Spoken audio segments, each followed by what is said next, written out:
Yo creo que blockchain fue avanzando y va a seguir avanzando sin que nadie lo pueda frenar. Está muy ligado también a lo que va pasando con la evolución de las criptomonedas y con Bitcoin.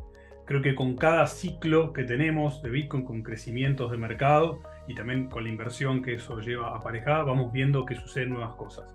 Sin duda este año fue un año donde vimos un crecimiento muy grande de los NFTs y de lo que llamamos plataformas DeFi. También las fintech que se han sumado, hay un montón de aplicaciones hoy con tarjetas que nos permiten cargar con cripto y gastar. Bueno, todas esas finanzas descentralizadas y todo el uso de NFTs fue el boom de este ciclo. Creo que el próximo ciclo, que va a venir en 2024 con el próximo halving de Bitcoin, seguramente va a tener mucho más de NFTs en el metaverso. Poco a poco vamos viendo que los dispositivos, hoy tenemos muy de moda los Oculus Quest, hace poco Meta sacó ya los Pro, los equipos Oculus Pro, de a poco se van haciendo más livianos, obviamente van teniendo más tecnología y van a ir bajando también su costo. Entonces el acceso a este tipo de dispositivos se va a ir haciendo más común, entonces se va generando más y más adopción.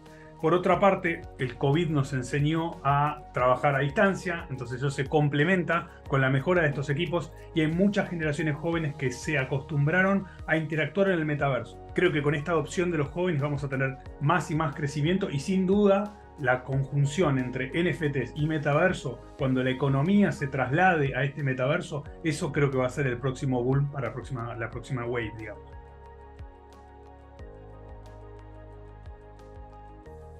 Hay dos industrias muy grandes que se impactaron. La primera es la industria financiera, ¿no? Sin duda, con el tema de lo que hablábamos recién, las criptomonedas, la fintech, las finanzas descentralizadas, fueron las primeras que se metieron en el mundo blockchain, tanto a nivel usuario retail como a nivel corporativo o empresarial, donde se empezaron a armar consorcios de bancos y generar un consorcio, una blockchain que genera sinergias e evita todo lo que son esfuerzos de conciliación. Entonces, la primera industria sin duda para mí fue la industria financiera, y la segunda que está impactada fuerte también ahora es la del gaming, ¿no? Todos estos adelantos tecnológicos en general se prueban o se empiezan a utilizar en gaming y después se van volcando a las distintas industrias.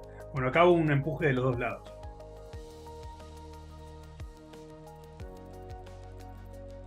Un caso que a mí me fascina es el caso de Tony's Chocolonis, lo pueden googlear, es un caso público, es un chocolate holandés, hizo un trabajo muy importante con Accenture, siempre lo cuento, porque tiene como tres patas importantes de beneficios. Primero, una pata social, porque esta fábrica de chocolates, bueno, como todas o como casi todas, obtienen granos de África y se encontraron con un mercado donde había trabajo infantil y esclavitud y querían evitar que los granos de cocoa que ellos utilizaban vengan de un origen donde hay esclavitud y trabajo infantil. Entonces, para lograr esa trazabilidad, utilizan blockchain, buscan Accenture para trabajar, forman un consorcio entre las distintas granjas. Estas granjas se certifican cuando se validan que no tienen ni trabajo infantil ni esclavitud, se les da una llave privada para una blockchain que se armó específicamente para ese consorcio en tecnología Hyperledger, que es una de las tecnologías de blockchain privadas que utiliza Accenture. Cada granja era parte de este consorcio, son competencias entre sí, son pequeñas empresas agropecuarias.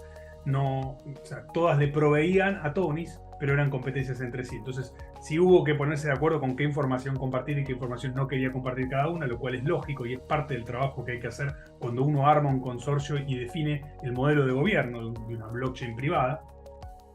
Pero bueno, el principal beneficio es que pudieron tener esta trazabilidad y poder garantizar que los granos que recibe la fábrica a través de toda la cadena de suministros tenían un origen que no tenía trabajo infantil y esclavitud. No solo eso, sino que aparte también pudieron garantizar que no haya pérdida del producto en todo el camino, porque tienen todos, no solamente una contraparte, no es solamente el consorcio de granjas, sino que están todos los transportes terrestres, fluviales, silos en el medio. Entonces cada uno de esos intervinientes en la cadena de suministro tiene su firma y va firmando justamente cada vez que recibe el producto y lo envía. Entonces toda esa trazabilidad puede detectar quién fue el último que la firmó, dónde está el producto, si hubo una merma en algún momento o un cambio en lo que es temperatura, humedad y demás. Todo eso creo que es el beneficio principal que tuvieron de esta implementación de blockchain.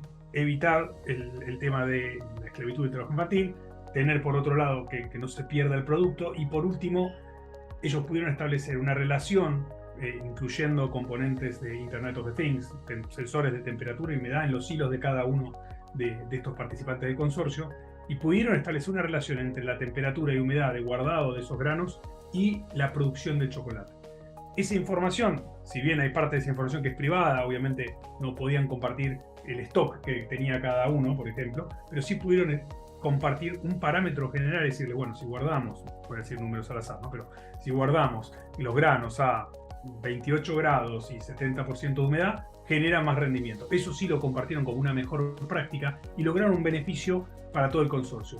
Y al final es eso lo importante cuando uno implementa blockchain, lograr compartir información para un beneficio del consorcio completo. Un caso interesante que es el caso de AgroToken, porque es un caso nacional en el cual yo participé y trabajé junto a los líderes del proyecto, a Ariel Escalita y Eduardo Novillo Estrada, que son los CEO y CEO del proyecto. Trabajamos durante varias semanas rediseñando los procesos, revisando el tema de regulaciones para desembarcar en nuevos países, revisando a nivel proceso los riesgos que podía tener, acompañándolos en el modelo de negocio. La verdad que ese fue un proyecto que a mí me gustó porque me tocó bien de cerca, trabajé uno a uno con ellos, de hecho los acompañé a parte del viaje y a la exposición del proyecto. Ellos están tokenizando granos de soja, creo que también sorgo y maíz, otros granos, tienen la posibilidad de tokenizar un montón de commodities, pero en principio el fuerte es la soja.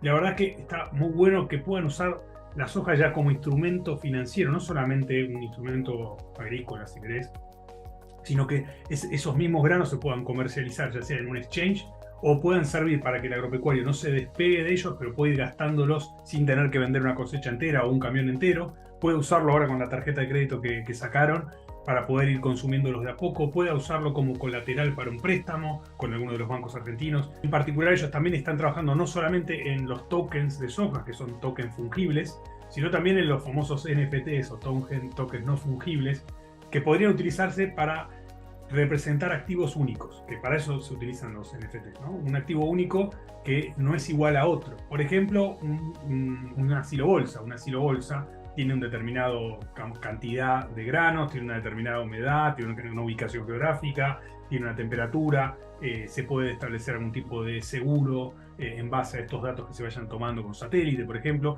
y esa silobolsa se podría utilizar, por ejemplo, como colateral también para un crédito. Pero en ese caso es el uso de un NFT en el mundo real.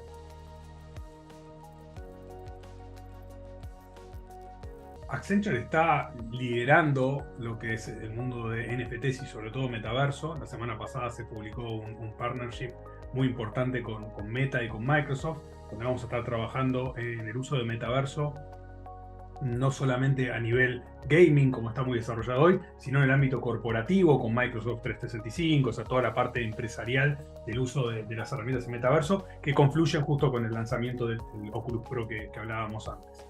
Ahora, lo que es NFTs, puntualmente lo que es en arte y en gaming, se van a estar usando muchísimo más.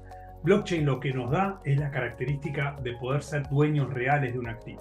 Eso es lo que nos permite blockchain. Nos lo permitió primero con las criptomonedas, pero también nos lo permite con los tokens fungibles, no fungibles. Yendo a los no fungibles, una obra de arte, un skin en un juego, por ejemplo.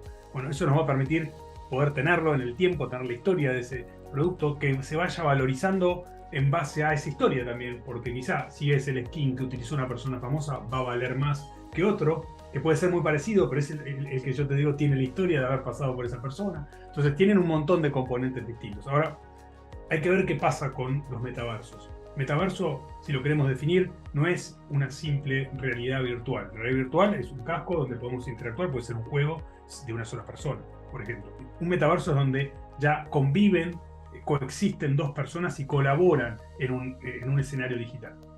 Ahora existen metaversos descentralizados, que son muy famosos, como Decentraland o The Sandbox. Existen metaversos centralizados, como los que usan la mayoría de nuestros hijos.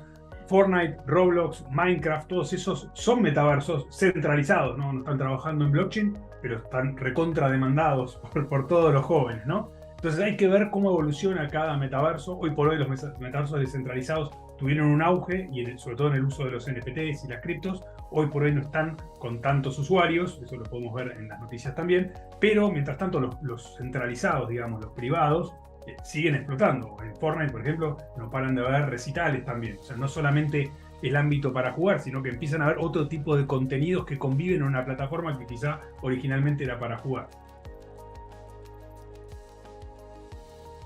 Es súper importante tener en cuenta los temas de seguridad cuando hablamos de NFTs, tokens, porque no cualquier tipo de activo digital, y más si está descentralizado.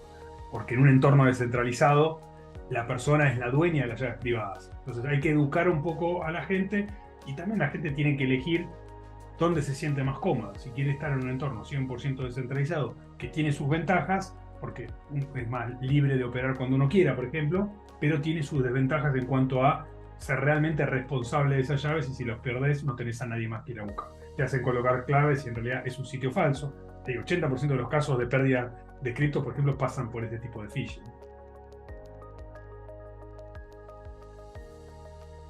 En los últimos años vimos muchas empresas que querían implementar blockchain simplemente porque estaba de moda. Y hemos tenido un montón de conversaciones. Yo he participado en un montón de reuniones con distintos CEOs de bancos y de empresas grandes, donde dicen: yo quiero implementar blockchain. Realmente hay que entender por qué uno quiere implementar blockchain, si tiene sentido. ¿Por qué? Por ejemplo, si lo vas a implementar solamente para una empresa, un silo, digamos, donde no hay múltiples participantes que puedan desconfiar entre sí, no tiene mucho sentido, porque blockchain aporta valor en los casos donde se forma un consorcio con distintas empresas que necesariamente no tienen por qué confiar entre sí, donde van a aprovechar compartir esta información, van a lograr un beneficio por compartir esta información. Entonces, eso es un punto importante, no es implementar blockchain porque sí, sino que entender el modelo de negocio de por qué estamos implementando blockchain. ¿Tiene sentido? ¿Hay distintos componentes? ¿Hay algún beneficio por compartir información? Esas son las preguntas que hay que empezar a hacerse, porque si no, podemos usar una base de datos tradicional sin necesidad de movernos a blockchain.